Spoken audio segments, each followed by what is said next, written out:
How has Hiram decided to move forward with this new liberal arts and talk about it in a mindful way? And what brought the decision to Sure. add this new experience? Liberal arts colleges throughout the country, particularly those in Northeast Ohio, the very fine institutions that are part of the NCAC conference, are known for their enduring histories, their long traditions, and there's good and bad to that. We're very pleased that we have wonderful traditions that date back, in our case, to 1850.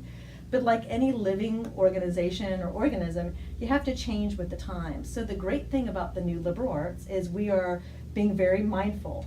What parts of our traditions and our histories do we want to keep alive and well? And what kinds of new things do we want to add to our very proud histories and traditions to make the future even brighter and more contemporary? So it's a balancing act of taking the good parts of the old and introducing new things that students and their families expect from a 21st century liberal arts college. Let's talk a little bit about the elements that we can kind of put into layman's terms for some people. The biggest thing being the first year experience has kind of changed a little bit, and talk about how Hiram's going to kind of address that first year for those new or newly graduated high school students that are getting their first taste of college life. Part of the academic redesign is making sure that students use their courses, particularly the courses in the core, and I'll get back to the freshman year in a minute, but particularly the courses in the core to address an urgent challenge of our time. At this very moment, our faculty are working very diligently to identify what the most pressing urgent challenges are. I suspect that they will be things like the environment, things like the life well lived, things like notions of identity, etc. Along with the urgent challenges, however, are questions that should draw students to liberal arts colleges in the first place. We call them the enduring questions. What kind of person do I want to be? What kind of job do I want to hold? To what extent can I match my career with my calling? How can I contribute to the many communities that I will call home? So we are purposely working to reconfigure the first year experience around what we're calling enduring questions. So from their first days on campus, students are asked to explore the questions that make us human, the kinds of questions that the liberal arts prompt you to think about day in and day out. Ideally, then, we'll ask students those same questions at their senior year and help them see the leaps, the great leaps and bounds they've made in answering those questions for themselves. So the first year experience largely centered around enduring questions.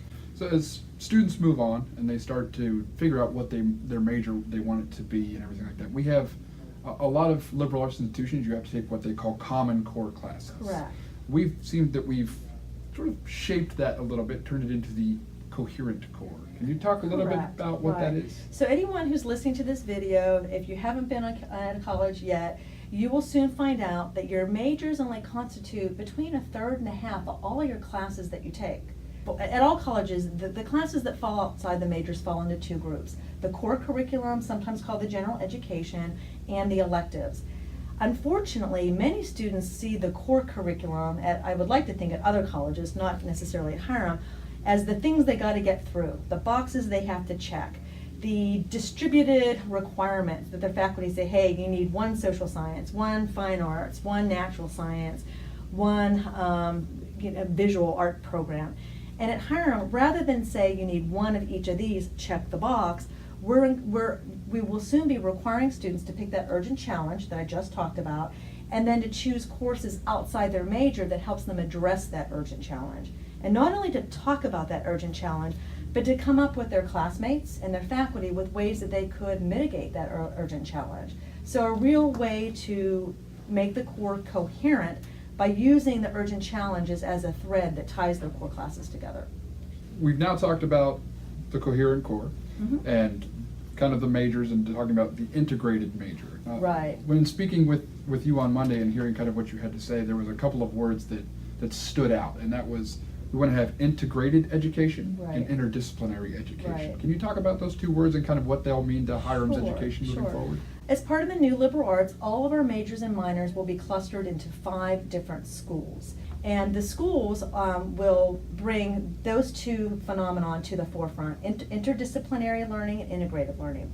Interdisciplinary learning means that if a student is in the School of Arts, Humanities, and Culture, that they are taking classes within the school that from different disciplines. Perhaps they're taking a fine art, perhaps they're taking a visual art, a history class, an English class, a class in philosophy, etc. And they will be encouraged to look at those, to look at issues and readings through the disciplinary lenses, particularly in their schools.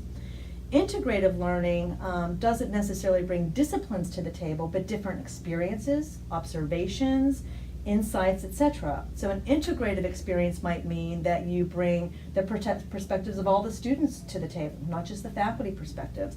Perhaps in a course of biomedical humanities, you bring perspectives of nurses and doctors, hospice workers to the table, the perspectives of, health clinicians. So integrative learning, again, is not necessarily interdisciplinary, but ideas, experiences, expertise of folks that might fall outside of the academy. And we think it's very important to hear the voices of those who don't necessarily work in higher education as well. Essentially, what you're trying to do, if I'm learning correctly from what you're telling me, is allowing students to get multiple ways of thought, not just in academia, but in different walks of life as well. Correct. Bringing That's a good way each to put it, together. yeah. What we learn in the classroom is critically important, but we all know that real life is probably the best instructor of all. So making sure that students can hear, again, from experts, from clinicians, from researchers, from men and women who've just been around the block a few times, from entrepreneurs.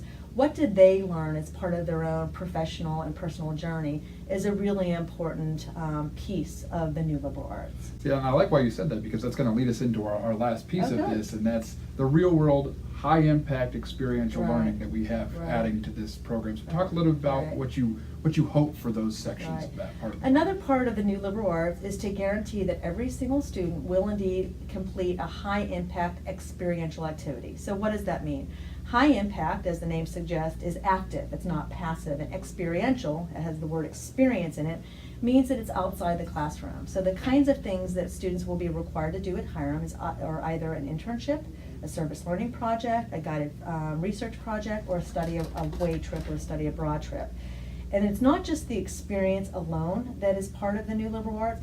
They will be asked to step back, to reflect on it, to think critically. How has this experience shaped what I have learned in the classroom? Has it challenged any of the theories that we've discussed with our professors? Has it reinforced it? So where are the areas of disconnect and connect amongst the experiences that I'm having as a real person and when I'm reading in my textbooks, or ideally on our ebooks or iBooks that we're creating on our new iPads? So I think that this notion of reflection and purposely teaching students to connect and integrate those experiences is a really important piece of our experiential requirements that isn't often seen at other colleges and universities. But as an educator yourself, when you sat down and started this, and as it's shaped, what is your hope for a student or even a student athlete that comes on Hiram's campus that they get out of their 4 years here at Hiram College? Right. I want our students to be well-rounded, of course, as any college president at a liberal arts school would say. I want our students to be critical thinkers, but I want Hiram students to be constructive doers. How have they become this whole person informed by different theories and different perspectives and methodologies and different, as we said, insights and experiences from different walks of life? And how have they brought all of those together in their own sense of self and being and applied them to real world situations? What are they doing about it? We can no longer have the luxury of just using academia as a place to think and read and write, critically important skills, but our students must be encouraged to test their ideas, to make mistakes, to do things in the world beyond Hiram College. And that's where I think Hiram will stand apart from its peers.